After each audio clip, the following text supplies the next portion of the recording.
నమస్తే దేవి, welcome to story board. అమెరికాలో Trump కారణంగా వీసాలు ఉద్యోగాల విషయంలో ఇండియన్స్ కు మేలు జరగబోతోందా, కీడు జరగబోతోందా? ఈ విషయం ఇప్పుడు సర్వత్రా ఉత్కంఠకు దారితీస్తోంది.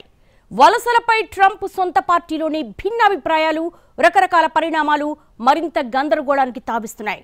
అసలు జనవరి 20 తర్వాత ట్రంప్ కార్యాచరణ ఏంటి అన్న చర్చ నడుస్తోంది.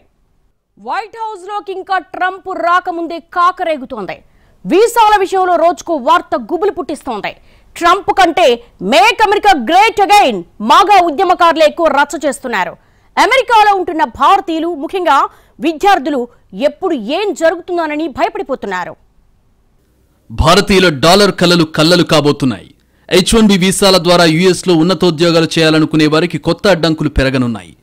విదేశీ విద్యార్థులు పని అనుభవం సంపాదించుకోవడానికి సాయపడే ఆప్షనల్ ప్రాక్టికల్ ట్రైనింగ్ OPT ప్రోగ్రాంను వెంటనే రద్దు చేయాలని అమెరికా వ్యాప్తంగా డిమాండ్లు పెరిగిపోవడంతో స్టూడెంట్ వర్క్ పర్మిట్లకు ముగింపు పలికే యోచనలో ట్రంప్ కార్యవర్గం కనిపిస్తోంది.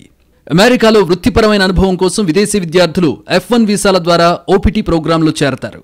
ఈ ప్రోగ్రాంలో చేరిన విదేశీ విద్యార్థులు వారు ఎంచుకున్న కోర్సులను బట్టి డిగ్రీ పూర్తయ్యాక ఏడాది నుంచి 3 ఏళ్ల పాటు ఉద్యోగాలు చేయొచ్చు. ఇదే సమయంలో H1B వీసాకు దరఖాస్తు చేసి మొత్తంగా 9 ఏళ్ల పాటు ఉన్నతోద్యోగాల్లో కొనసాగవచ్చు. అనంతరం గ్రీన్ కార్డు కూడా దరఖాస్తు చేసుకుంటే అగ్రరాజ్యంలోనే శాశ్వతంగా ఉండిపోవచ్చు. ఇదే అమెరికాలోని మాగా మేక్ అమెరికా గ్రేట్ అగైన్ నేటివిస్టులకు మింగుడు పడ్డం లేదు. OPT ప్రోగ్రాం కారణంగా H1B వీసాలు దుర్వినియోగం అవుతున్నాయని, స్థానిక అమెరికన్ల ఉపాధి అవకాశాలకు OPT ప్రోగ్రాం గండి పెడుతోందని మాగా నేతలు మండిపడుతున్నారు. OPT ప్రోగ్రాంను వెంటనే రద్దు చేయాలని డిమాండ్ చేస్తున్నారు. OPT పేరిట విశ్వవిద్యాలయాలు చదువుకు బదులు వర్క్ పర్మిట్లను విక్రయిస్తున్నాయని, దీంతో అమెరికన్ విద్యార్థులు నష్టపోతున్నారని అమెరికా టెక్ వర్కర్స్ గ్రూప్ కూడా ఆరోపిస్తోంది. అమెరికాను రక్షించాలంటే ట్రంప్ కార్యవర్గం OPT ప్రోగ్రాంను రద్దు చేయాలని డిమాండ్ చేస్తోంది. అమెరికా వ్యాప్తంగా ఈ డిమాండ్లు పెరగడంతో స్టూడెంట్ వర్క్ పర్మిట్లకు ముగింపు పలికే యోచనలో ట్రంప్ కార్యవర్గం ఉంది. అమెరికాలో ఉంటున్న మొత్తం భారతీయ విద్యార్థుల్లో 29% మంది OPT ప్రోగ్రాం ఆధారంగానే అక్కడికి వెళ్లినట్టు ఇమిగ్రేషన్ నిపుణులు చెబుతున్నారు. OPT ప్రోగ్రాంకు దరఖాస్తు చేసుకుంటున్న భారతీయ విద్యార్థుల సంఖ్య ఏటా 30% మేర పెరుగుతోంది. ఇప్పుడు ఈ ప్రోగ్రాంను రద్దు చేస్తే ఏటా దాదాపు 1,00,000 మంది భారతీయ విద్యార్థులకు నష్టం కలుగుతుందని ఆందోళన వ్యక్తమవుతోంది. 2023లో మొత్తం 3,86,000 H1B వీసాలను అమెరికా ప్రభుత్వం జారీ చేసింది. ఇందులో 72.3% వీసాలు భారతీయులకే దక్కాయి. OPT ప్రోగ్రాం రద్దుతో ఈ వీసాలు దక్కే భారతీయుల సంఖ్య కూడా తగ్గొచ్చని అంచనా. అధికారంలోకి వస్తే H1B వీసాల జారీ విధానాన్ని సంస్కరిస్తామని ఎన్నికల ప్రచారంలో ట్రంప్ హామీ ఇచ్చారు. ఈ తరుణంలో మాగా నేటివిస్టులు OPTపై దృష్టి సారించారు. F1 వీసాలపై ఉన్న విదేశీ విద్యార్థులు సాధారణంగా వారి మొదటి విద్యా సంవత్సరం తర్వాత OPTలో పాల్గొనొచ్చు. స్టెమ్ గ్రాడ్యుయేట్లు 3 ఏళ్ల వరకు అమెరికాలో ఉండి పని అనుభవం పొందే అవకాశం ఉంది. తొలుత స్వల్పకాలిక వర్క్ పర్మిట్ కోసం ఉద్దేశించిన ఈ OPT ఇప్పుడు పూర్తిగా దుర్వినియోగం అవుతోందని, అమెరికాలో ఉద్యోగంతో పాటు H1B వీసా పొందడానికి ఒక సాధనంగా మారిపోయిందని మాగా నేటివిస్టులు ఆరోపిస్తున్నారు. పని అనుభవం కోసం OPTలో చేరడానికి చాలామంది విదేశీ విద్యార్థులు ప్రత్యేకించి భారత్ నుంచి పెద్ద సంఖ్యలో అమెరికాలో చదవడానికి వస్తుంటారు. ఈ ప్రోగ్రాం వ్యవధి ముగిసేలోగా H1B వీసాలకు మారడం ద్వారా అమెరికాలో 9 ఏళ్ల వరకు నివసించే అవకాశం పొందుతారు. వీరిలో కొందరు గ్రీన్ కార్డులు పొంది చివరకు అమెరికా పౌరులుగా మారుతున్నారు. కాంగ్రెషనల్ రీసెర్చ్ సర్వీస్ CRS నివేదిక ప్రకారం 2023లో అమెరికాలో 14,90,000 మంది F1, M1 వీసాలు కలిగిన విద్యార్థులు, గ్రాడ్యుయేట్లు ఉన్నారు. వీరిలో 3,44,686 OPT ద్వారా పనిచేయడానికి అనుమతి పొందారు. ఈ కారణంగా అమెరికన్ గ్రాడ్యుయేట్లు ఉద్యోగ అవకాశాలకు దూరమవుతున్నారని మాగా నేటివిస్టులు మండిపడుతున్నారు. అయితే OPTని రద్దు చేస్తే గ్రాడ్యుయేషన్ తర్వాత విదేశీ విద్యార్థులు పని అనుభవం పొందకుండానే దేశాన్ని విడిచి వెళ్లాల్సి వస్తుందని, దీనివల్ల అమెరికాకొచ్చే విదేశీ విద్యార్థుల సంఖ్య గణనీయంగా తగ్గుతుందనే ఆందోళనలు వ్యక్తమవుతున్నాయి. అమెరికాలో ఉన్న భారతీయ విద్యార్థులు వృత్తి అవకాశాల కోసం OPTపై చాలా ఎక్కువగా ఆధారపడుతున్నారు. H1B వీసాలు పొందేందుకు ఈ ప్రోగ్రాం వారికి తొలి మెట్టుగా మారింది. ప్రతి ఏడాది ఎక్కువ సంఖ్యలో యుఎస్కు వెళుతున్న విద్యార్థుల్లో భారతీయులు కూడా ఉన్నారు. విద్యార్థుల కోసం ప్రారంభించిన OPT ప్రోగ్రాం దేశీయ ఉద్యోగాలపై ప్రభావం చూపుతోందని, స్థానిక అమెరికన్లకు అన్యాయం జరుగుతోందని కొందరు ఆరోపిస్తున్నారు. OPT కింద F1 వీసా విద్యార్థులు 3 ఏళ్ల పాటు పని అనుభవం పొందొచ్చు. అయితే దీన్ని విద్యార్థులు వలస విధానానికి వేదికగా ఉపయోగిస్తున్నారనే విమర్శలున్నాయి. OPT ప్రోగ్రాం నిర్వహణకు అమెరికా కాంగ్రెస్ అనుమతి లేదని, ఇది ఆ దేశ చట్టాలకు విరుద్ధమని కొన్ని వర్గాలు అంటున్నాయి. విదేశీ విద్యార్థులు అమెరికన్ ఉద్యోగాలతో పోటీపడ్డం వలన స్థానిక టెక్ వర్కర్లకు అవకాశాలు తగ్గుతున్నాయని వారు అంటున్నారు. టెక్ వర్కర్స్ గ్రూప్ ఈ కార్యక్రమాన్ని తీవ్రంగా వ్యతిరేకిస్తూ విదేశీ విద్యార్థులకు విద్యాశాఖలు వర్క్ పర్మిట్లు విక్రయిస్తున్నాయని ఆరోపించింది. ఓపీటీపై ఉన్న వివాదాలు ఇలాగే కొనసాగితే భారతీయ విద్యార్థుల భవిష్యత్ ఆందోళనకరంగా మారే అవకాశం ఉంది. ఇప్పటికే విదేశీ విద్యార్థుల ఉద్యోగ పోటీని సమర్థించుకున్న న్యాయస్థానం ఓపీటీని సమర్థించినప్పటికీ కొందరు చట్టసభ సభ్యులు దీనిపై తీవ్రమైన అభ్యంతరాలు వ్యక్తం చేస్తున్నారు. ఈ ప్రోగ్రాంను రద్దు చేయాలని కోరుతూ చట్టసభలో చర్చ జరుగుతోంది. ముఖ్యంగా ట్రంప్ అనుచరులు దేశీయ విద్యార్థులకు అన్యాయం జరుగుతోందంటూ ఈ ప్రోగ్రాంను వెంటనే నిలిపివేయాలని ప్రభుత్వంపై ఒత్తిడి తెస్తున్నారు. ఈ నేపథ్యంలో ఓపీటీ విధానం భవిష్యత్తులో ఎలా మారుతుందో చూడాలి. అంతర్జాతీయ విద్యార్థులు ముఖ్యంగా F1 వీసాలపై ఉన్నవారు ఓపీటీ కింద జాబ్స్ను ఎంచుకుంటున్నారు. తొలుత తాత్కాలిక నైపుణ్యాభివృద్ధి కోసం ఈ ఓపీటీ ప్రోగ్రాంను రూపొందించారు. అమెరికాలో అత్యధికంగా అంతర్జాతీయ విద్యార్థులైన భారతీయ విద్యార్థులు వృత్తిపరమైన అవకాశాలు, చివరికి H1B వీసాల కోసం ఈ కార్యక్రమంపైనే ఎక్కువగా ఆధారపడుతున్నారు. చాలామంది విద్యార్థులు స్టెమ్ ఓపీటీ ఎక్స్టెన్షన్ను ఉపయోగిస్తున్నారు. 2023-24 విద్యా సంవత్సరంలో సుమారు 97,556 మంది భారతీయ విద్యార్థులు ఓపీటీలో చేరారు. విదేశీ ఉద్యోగులను పెంచే ఓపీటీ ప్రోగ్రాంను అమెరికన్లు వ్యతిరేకిస్తున్నారు. ఇది దీర్ఘకాలిక వలసకు ఉపయోగపడుతోందని అమెరికన్లు వాదిస్తున్నారు. అమెరికన్ల నుంచి ఉద్యోగాలను దూరం చేయడమేనని యుఎస్ టెక్ వర్కర్స్ గ్రూప్స్ విమర్శిస్తున్నాయి. ఈ కార్యక్రమాన్ని సవాల్ చేస్తూ 2023లో Washington alliance of technology workers WashTech కోర్టుకెళ్లింది. అయితే కేసును సమీక్షించడానికి అమెరికా సుప్రీంకోర్టు నిరాకరించింది. కార్యక్రమానికి ఆమోదం తెలిపే దిగువ కోర్టు తీర్పును సమర్థించింది. జనవరి 20న ట్రంప్ ప్రమాణ స్వీకారానికి సిద్ధమవుతున్న తరుణంలో నైపుణ్యం కలిగిన కార్మికుల వలసలపై ఈ చర్చలు తీవ్రమయ్యాయి. ఓపీటీ ప్రోగ్రాం విదేశీ విద్యార్థులకు ఇంటర్న్షిప్ తరహాలో గెస్ట్ వర్కర్ స్కీమ్. ఈ పోటీ నుంచి అమెరికన్ కాలేజీ గ్రాడ్యుయేట్లను రక్షించడానికి ఈ ఓపీటీని రద్దు చేయాలని యుఎస్ టెక్ వర్కర్స్ గ్రూప్ ఎక్స్లో పేర్కొంది. కాంగ్రెస్ ఆమోదం లేకుండా సాగుతున్న ఈ కార్యక్రమం యుఎస్ జాబ్ మార్కెట్లోకి దొడ్డిదారి ప్రవేశమని వారు విమర్శిస్తున్నారు. అసలేంటి మాగా ఉద్యమం? ఎప్పుడు మొదలైంది? దీని అసలు లక్ష్యం ఏంటి? మాగాకు చరిత్ర ఉంది.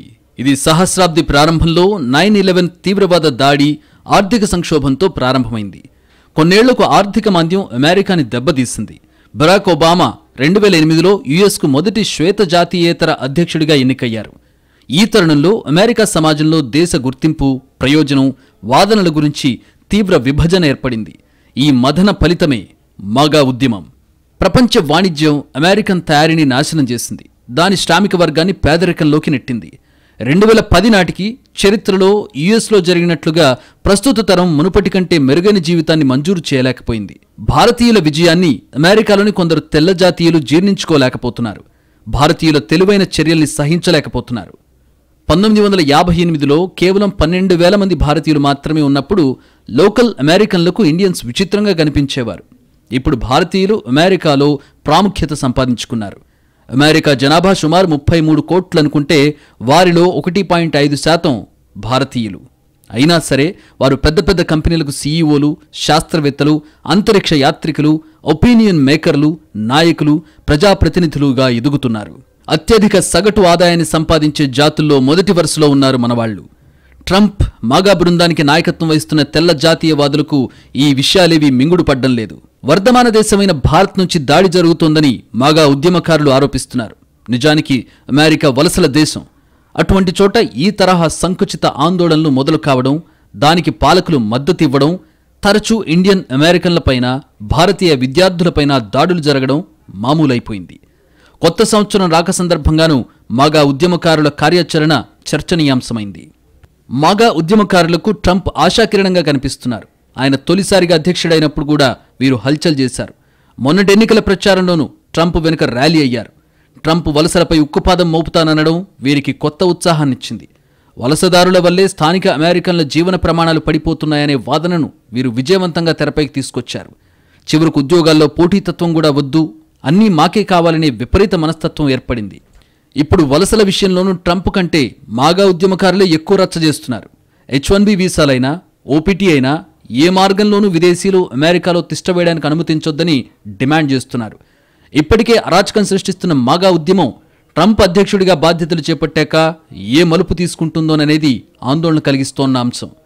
రేపు ట్రంప్ వీసాల విషయంలో కొత్త నిబంధనలు పెడితే వాటి అమలు బాధ్యత అధికారులకు బదులుగా మాగా ఆర్మీ తీసుకుంటే ఏం జరుగుతుందనే విషయం ఊహించడానికే భయంగా ఉంది.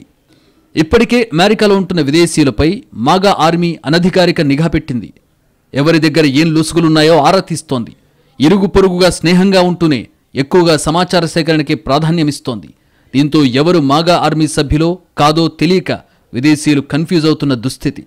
చివరకు ఎవరితో ఏం మాట్లాడాలన్నా, ఏం వివరం చెప్పాలన్నా, అడగాలన్నా కూడా సందేహించే పరిస్థితి తీసుకొచ్చింది మాగా ఆర్మీ. ట్రంప్ ప్రస్తుతానికి మాగా ఆర్మీ డిమాండ్లపై ఎక్కువగా స్పందించడం లేదు. కానీ వైట్ హౌస్లోకి అడుగుపెట్టాక వారి వాదనకే మద్దతివ్వొచ్చనే అభిప్రాయాలున్నాయి. అదే జరిగితే భారత్ సహా విదేశీ విద్యార్థులందరికీ ఇబ్బందులు తప్పవు. మాగా పైత్యం ప్రకోపించే కొద్దీ వలసదారులకు కష్టాలు కూడా రెట్టింపయ్యే ప్రమాదం లేకపోలేదు. అమెరికాలో కొత్త నైపుణ్య వలసల చర్చ మొదలైంది. వలసల విషయంలో ట్రంప్ సొంత పార్టీ కూడా రెండుగా చీలింది. మాగా ఉద్యమకారులు అసలు వలసలే వద్దంటున్నారు. కానీ ట్రంప్ టీంలో కీలకంగా ఉన్న మస్క్, వివేక్ రామస్వామి మాత్రం నైపుణ్య వలసలు కావాలి అంటున్నారు. జనవరి 20న రెండోసారి అధ్యక్షుడిగా బాధ్యతలు చేపట్టనున్న డొనాల్డ్ ట్రంప్ ఎన్నికల్లో ఇచ్చిన హామీ మేరకు H-1B వీసా విధానంలో పలు కీలక సంస్కరణలు తీసుకురానున్నారు. ఈ క్రమంలో H-1B వీసాల జారీపై ట్రంప్ పార్టీలోని నేతలే రెండు వర్గాలుగా చీలిపోయారు. H-1B వీసాల పేరిట కొత్తగా విదేశీ ఉద్యోగులను ఇక్కడికి తీసుకురావాల్సిన అవసరం లేదని ట్రంప్ క్యాంపుకు చెందిన మాగా నేటివిస్టులు చెబుతున్నారు. ఈ క్రమంలో అమెరికాలో పని అనుభవాన్ని పొందడానికి విదేశీ విద్యార్థులను అనుమతించే ఆప్షనల్ ప్రాక్టికల్ ట్రైనింగ్ ప్రోగ్రాంలో ఉన్న లొసుగులను ఎత్తి చూపుతున్నారు. ఓపీటీ పేరిట అమెరికాకు వచ్చిన విదేశీ విద్యార్థులు ఇక్కడ ఉద్యోగంలో చేరడంతో పాటు H-1B వీసా పొందడానికి దీన్ని ఒక సాధనంగా మార్చుకుంటున్నారని మాగా నేటివిస్టులు ఆరోపిస్తున్నారు. ఓపీటీ ప్రోగ్రాం వ్యవధి ముగిసేలోగా H-1B వీసాలకు మారడం, గ్రీన్ కార్డులకు దరఖాస్తు చేస్తూ ఇక్కడే శాశ్వత నివాసం ఏర్పాటు చేసుకుంటున్నారని ఆరోపిస్తున్నారు. నైపుణ్యం కలిగిన ఉద్యోగులు ఎక్కడున్నా వారిని ప్రోత్సహించాల్సిందేనని ట్రంప్ కార్యవర్గంలోని మరో group department of government efficiency నేతలు చెబుతున్నారు. ఈ జాబితాలో ట్రంప్ సలహాదారుడుగా వ్యవహరిస్తున్న ఎలాన్ మస్క్, వివేక్ రామస్వామి తదితరులున్నారు. ఓపీటీ విధానంతో వచ్చిన ఇబ్బందేమీ లేదనేది వారి వాదన. విదేశీ ఉద్యోగులను నియమించుకోవడానికి H-1B వీసా విధానాన్ని మరింత బలోపేతం చేయాలని సూచిస్తున్నారు. ఓపీటీ ప్రోగ్రాంను రద్దు చేసినా, H-1B వీసాల్లో కోత విధించినా భారత్, చైనాలోని టెకీలకు, విద్యార్థులకు తీవ్ర నష్టం కలుగుతుందని నిపుణులు చెబుతున్నారు. నైపుణ్య వలసల పేరుతో సరికొత్త నినాదాన్ని తలకెత్తుకున్నారు. ప్రతిభావంతులైన ప్రోగ్రామర్లు, ఇతర వైట్ కాలర్ ఉద్యోగులను అనుమతించే H-1B వీసాలకు మద్దతు తెలిపారు. మస్క్ H-1Bని ఇంజనీరింగ్ ప్రతిభలో టాప్ 0.1%ను ఆకర్షించడానికి ఉపయోగపడే పాయింట్గా అభివర్ణించారు. దానిని రక్షించేందుకు తాను యుద్ధానికి సిద్ధమని హెచ్చరించారు. అత్యంత నైపుణ్యం ఉన్న వాళ్లకు మాత్రమే ఇచ్చే H-1B వీసాలు దక్కాలంటే ఆయా దేశాల్లోని కంపెనీలే వాళ్ల ఉద్యోగులకు మంచి ట్రైనింగ్ ఇచ్చి అమెరికాకు పంపుతాయి తప్ప అక్కడే నైపుణ్యం సంపాదించి H-1B వీసాల దాకా పోయే అవకాశం ఉండదు. అందుకే ఎలాన్ మస్క్ లాంటి వాళ్ళు చాలా తెలివిగా క్వాలిటీ ఇమిగ్రేషన్కి మద్దతిస్తున్నారన్న ఆరోపణలున్నాయి. అమెరికా ప్రతి ఏటా 85,000 H-1B వీసాలు మాత్రమే ఇస్తుంది. దీనివల్ల అమెరికా జనాభాలో గణనీయమైన మార్పేమీ ఉండదు. ఈ వాదనతో మాగా నేటివిస్టులు అంగీకరించడం లేదు. యుఎస్లో H-1B వీసాల కోసం దరఖాస్తులు పెరగడానికి, ఉపాధి అవకాశాలు తరగడానికి సంబంధం ఉండదు. H-1B వీసాలపై పరిమితులు ఉంటాయి. వీటి కోసం అప్లికేషన్లు పెట్టే వాళ్ళందరూ భారతీయులే కాదు. ఒక్కో దేశానికి ఒక్కో కోటా ఉంది. దాని ప్రకారమే ఇస్తుంటారు. ఈ విషయాన్ని మాగా ఆర్మీకి వివరించడం కష్టమే. వారు విదేశీ మూలం ఉన్నవారు అందరూ వెళ్లిపోవాలని కోరుకుంటున్నారు. 1980లలో డాట్ బస్టర్స్ అనే విద్వేష గుంపు ఒకటి న్యూజెర్సీ సిటీలోని ఇండియన్స్పై దాడి చేసింది. డాట్ అంటే హిందూ మహిళలు పెట్టుకునే బొట్టు. దీన్ని వ్యతిరేకిస్తూ సాగిన దౌర్జన్య హింసాకాండలో 2-3 ఇండియన్లు చనిపోయారు కూడా. అనేక మంది గాయపడ్డారు. అప్పటి న్యూజెర్సీ సిటీ మేయర్ మాటల్లో అత్యంత కష్టపడి సంపాదించిన భారతీయుల సంపదే ఆ దాడులకు కారణం. 2022 నాటి లెక్కల ప్రకారం అమెరికాలో అక్రమంగా నివసిస్తున్న వారిలో భారతీయులు 3వ స్థానంలో ఉన్నారు. అందువల్ల డంకీ రూట్లో అమెరికాలో ప్రవేశించే అక్రమ వలసదారులపై కఠిన చర్యలు తీసుకోవడంలో జాప్యం తగదు.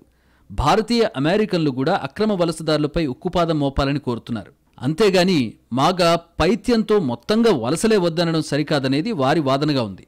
H-1B visa policy Donald Trump మద్దతుదారులలో విభేదాలకు కారణమైంది. కొన్ని రోజులుగా సాగుతున్న వీసా వివాదంపై ట్రంప్ స్పందించారు. టెక్ దిగ్గజాలు వివేక్ రామస్వామి, ఇలాన్ మస్క్ల వాదనకు ఆయన మద్దతిచ్చినట్టుగా కనిపిస్తోంది. H-1B వీసాలకు తాను మద్దతుదారునని, ఈ స్కీమ్ కింద గెస్ట్ వర్కర్లను కూడా నియమించుకుంటున్నారని ట్రంప్ చెప్పారు. We have the most competent people in our country. We need competent people. We need smart people coming into our country. We need a lot of people coming in. We're going to have jobs like we've never had before.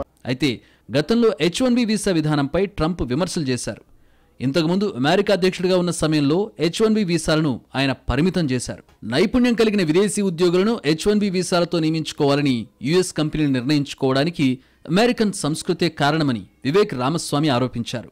American సంస్కృతి తరచూ academic excellence కంటే ప్రజాదరణకు విలువనిస్తోందని ఆయన అన్నారు.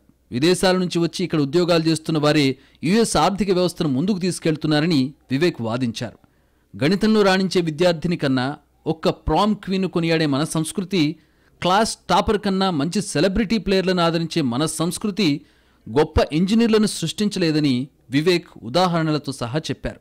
ఈ పోస్టుతో వలసవాదాన్ని బలంగా వ్యతిరేకించే పలువురు Trump మద్దతుదారుల నుంచి వివేక్ విమర్శలు ఎదుర్కొన్నారు. రిపబ్లికన్ పార్టీ ముఖ్య నాయకులు, సంప్రదాయవాదులు, ట్రంప్తో మంచి సంబంధాలున్న సంపన్నులు కూడా వివేక్ అభిప్రాయాన్ని ఖండించారు. తర్వాత H1B వీసా వ్యవస్థలో చాలా లోపాలున్నాయని వివేక్ రామస్వామి అభిప్రాయపడ్డారు. దానికి బదులుగా మరింత మెరుగైన వ్యవస్థ రావాల్సిన అవసరం ఉందన్నారు. వివేక్ అభిప్రాయంతో ఎలాన్ మస్క్ ఏకీభవించారు. H1B వీసాల ద్వారా అత్యంత ప్రతిభావంతమైన ఇంజనీర్లను అమెరికా ఆకర్షిస్తోందని ఆయన తెలిపారు. ఎలాన్ మస్క్, వివేక్ రామస్వామిల అభిప్రాయాలను నిక్కీ హేలీ వ్యతిరేకించారు. అమెరికన్లలో గానీ సంస్కృతిలో గానీ ఎలాంటి లోపాలు లేవనేది ఆమె అభిప్రాయం. ఒకసారి అమెరికా సరిహద్దుకు వెళ్లి చూస్తే ఎంతమంది మాలాంటి జీవితాలు కోరుకుంటున్నారో తెలుస్తుంది. ఉద్యోగాల్లో అమెరికన్లకు ప్రాధాన్యం ఇవ్వాలి, వారిపై పెట్టుబడి పెట్టాలి, విదేశీ ఉద్యోగులపై కాదని నిక్కీ హేలీ తేల్చేశారు. ట్రంప్ వీసాలపై గతంలో మాదిరిగా కాకుండా ఇప్పుడు మరో దారిలో వస్తున్నారనే వాదన కూడా వినిపిస్తోంది. నేరుగా వలసలపై దాడిలాగా కాకుండా పరోక్షంగా మాగా ఆర్మీ పేరుతో కథ నడిపిస్తారా అనే సందేహాలు వస్తున్నాయి. సొంత పార్టీలోనే రెండు గ్రూపుల మధ్య మాటల యుద్ధం జరగడం చూస్తుంటే ఇది కూడా జనాన్ని అయోమయంలో పడేసే ఉద్దేశంగా కనిపిస్తోంది. వలసల్ని ఈసారి ట్రంప్ స్మార్ట్గా డీల్ చేయదలుచుకున్నారనే అనుమానాలు కూడా మొదలయ్యాయి. అక్రమ వలసలపై ఉక్కుపాదం పేరుతో ప్రచారం మొదలుపెట్టిన ట్రంప్ ఇప్పుడు మాగా ఆర్మీతో తన మనసులో మాట చెప్పిస్తున్నారా అనేది తేలాల్సి ఉంది. చివరకు భారతీయ అమెరికన్ నేతల్లోనూ చీలికలు తీసుకురావడం ద్వారా వలసదారులపై ఏం చర్యలు తీసుకున్నా పెద్దగా వ్యతిరేకత రాకుండా చూసుకుంటున్నారనే ఆరోపణలు వస్తున్నాయి. చట్టబద్ధమైన వలసలకు వచ్చిన ఇబ్బంది ఏమీ లేదని ఎన్నికల ప్రచారంలో ట్రంప్ ఊదరగొట్టారు. అసలు వలసలే ఉండొద్దని మాగా ఆర్మీ ఇప్పుడు రచ్చ చేస్తోంది. ఇంతవరకు ట్రంప్ చేతికి అధికారం రాలేదు, అయినా అప్పుడే కావాల్సినంత వేడి పుట్టింది. రేపు వైట్ హౌస్లోకి ప్రవేశించిన తర్వాత ట్రంప్ ఏం చేస్తారనేది ఎవరి ఊహకు అందడం లేదు. ఇప్పటి వరకు తెరపైకొచ్చిన అంశాలేనా, ట్రంప్ మనసులో ఇంకేమైనా ఉందా అనేది కూడా భారతీయ అమెరికన్లకు గూబులు రేపుతున్న అంశం. అల్టిమేట్గా వలసల విషయంలో మస్క్, వివేక్ రామస్వామి వాదనే నెగ్గొచ్చు. ట్రంప్ వారి వాదనలతో మెత్తబడే సూచనలున్నాయి.